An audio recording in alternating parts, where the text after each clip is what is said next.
Montreal specifically told me that sometimes they will take a call from a client and they start coding during the call, and in 4 hours they have a prototype ready. How does Agile fit into that? Like, it's real time. Agile has broken down.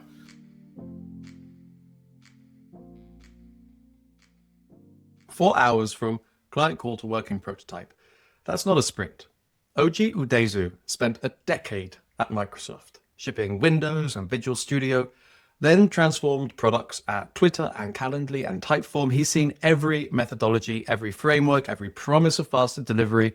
But what he's describing isn't iteration, it's compression.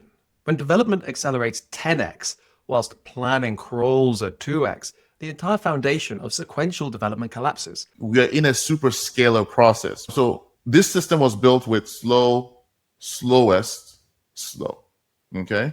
And now we have slow, super fast if you're using AI tools, and still a little slow. These things go up like 2x for discovery, maybe 1.5 to 2x for marketing.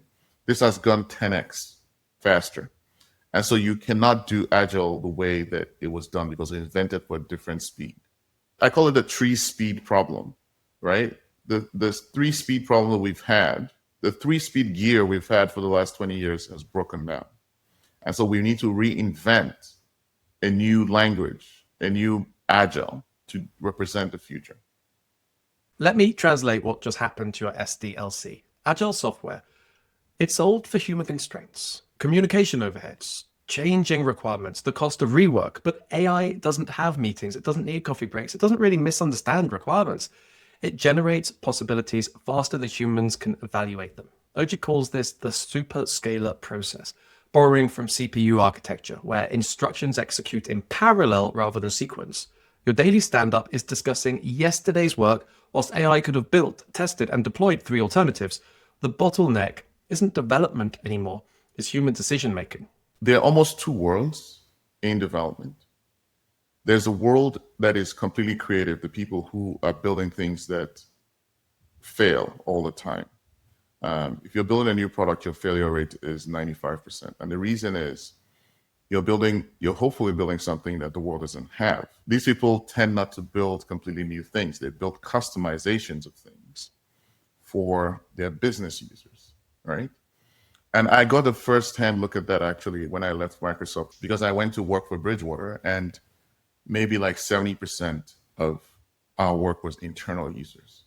I think is that people have to get more ambitious. Today, if you look at things like Calendly or, all these sales tools, SalesLoft, and so on and so forth, what has happened in the last 10 years is people take a small slice of a corporate workflow and they try to build $100 million company.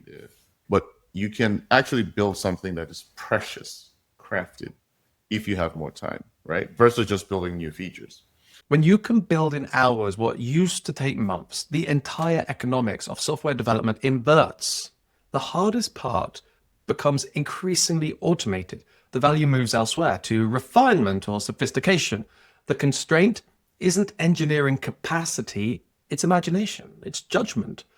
The question isn't, can we build it, but how should we build it? Or should we build it? All the startup advice says, do something simple, do it right, sell it. Okay. But now I think people have to get a little more ambitious. They need to take this velocity and split it into refinement. At Microsoft, we used to talk about this thing called shipping, knowing that going through a ship cycle, shipping creative new things has a certain rhythm. You start out ambitious, you create scope that is doable, and then you go into the unknown. And as you go into the unknown, you make adjustments for the unknown. And if you have a firm date at the end, you start to cut scope, right? It's becoming clear that scope won't be the bottleneck for long. The new edge is more intangible. Experience, delight, service, support, marketing. Just better understanding of the user, more polish, more acceptability, more human, right? Because sometimes very early on, we ship rough edge things that really bump the user. We say, early adopters have to take some pain. We say all these truisms, right? So someone like you or me has to invent this new thing and evangelize it and hopefully it's right and it helps like the next 100 million developers who are going to be in the world and the people who work with them. We need a new thing, a new language.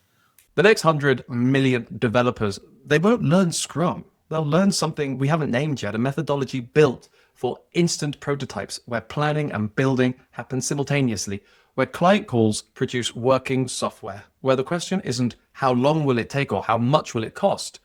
The 3-speed problem that OG describes. This is an emerging problem which teams from Montreal to Microsoft are actively working to solve.